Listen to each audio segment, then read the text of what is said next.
I'm Allan, and this is my 1940 Indian Sports Scout that's been very heavily modified for racing with early Norton Commando parts.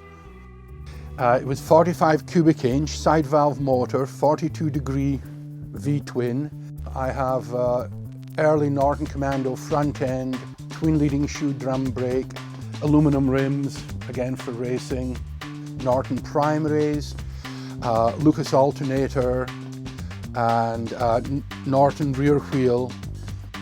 The Norton transmission runs the chain on the left instead of the right, so I had to change that. The clutch, diaphragm clutch, and the engine itself has chief flywheels in, which takes it from 45 cubic inch to about 58 cubic inch. It's also a ball job motor, which means it's got ball bearings instead of caged rollers on the mains and on the cams. This reduces friction.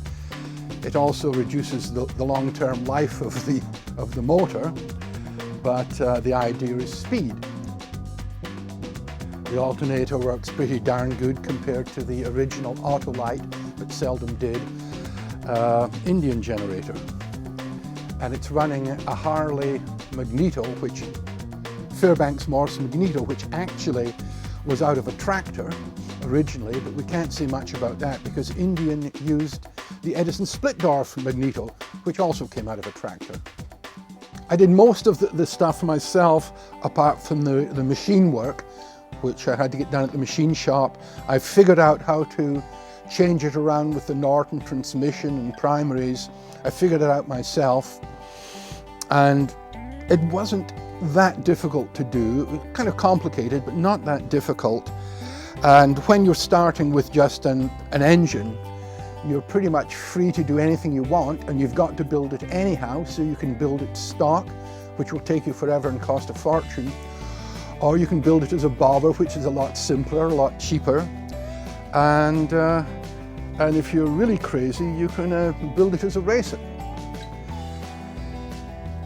The Indian name still has a kind of magic, and people like to see them out on the road.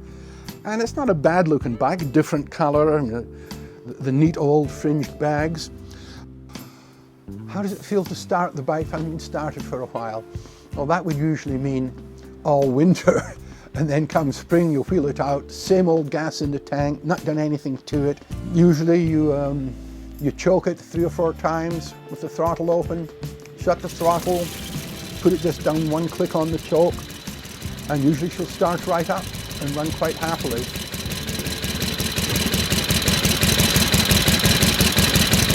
Even with a rigid, I like rigid rear ends. I don't like rear suspension.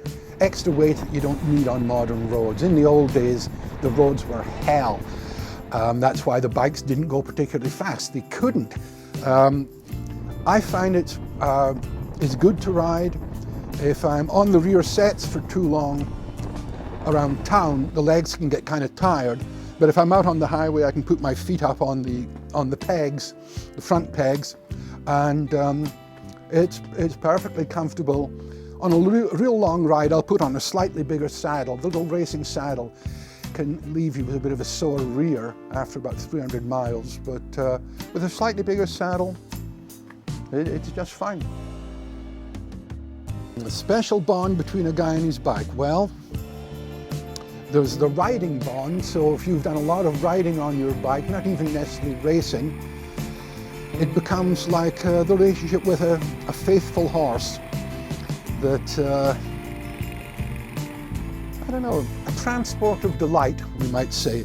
That relationship goes even deeper if you've worked on the bike, if you do all your own repairs, or indeed if you've built the bike up from bits yourself, which I guess is the ultimate relationship with a bike. If you've built it up from parts, especially if you've modified and used your own ideas, a creative process, and especially so with the older bikes because they're cantankerous and you have to fiddle with them, and it's not like, you know, you press the button, it starts, and you put in petrol and you forget about everything else.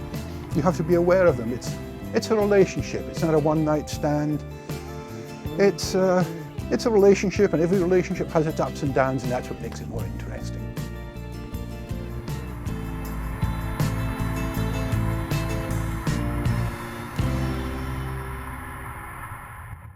I do the monthly fiction for Backstreet Heroes for the past 20 years.